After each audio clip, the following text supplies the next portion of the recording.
with the Middle East, which is obviously an area of both economic and strategic importance to the United States.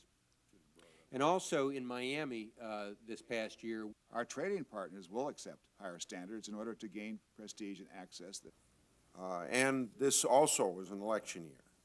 And we have some presidential aspirants determined to make trade and trade agreements an economic whipping boy. Now, this may be very good politics, but not all over the country, thank God, but in some areas of the country. But regardless of where it's practiced, it's disastrous economic policy. I've met with trade ministers. I've talked with them about these issues. I remember when we were debating fast track in the trade agreement of 2002, all of us here in the Congress, in the business community, the White House, we were all talking about exports, about competitiveness and economic growth. In short, we were talking about jobs.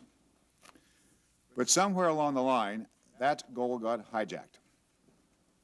Instead, as the General Accounting Office recently concluded, foreign policy considerations now dominate this administration's selection of trade partners. That's a mistake. So what I thought I'd do, Chairman, would be to just give you a little overview.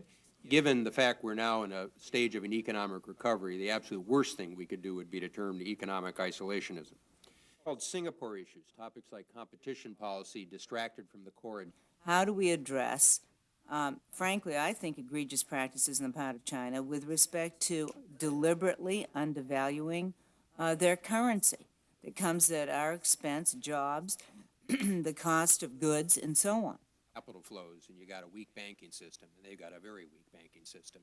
You could, I have frankly urged that they take some interim measures to show that they're going to start to solve the problem. And if they can't deal with that problem right away, Senator, emphasize the fact that we need to have a two-way street in terms of other things that we sell in the meantime.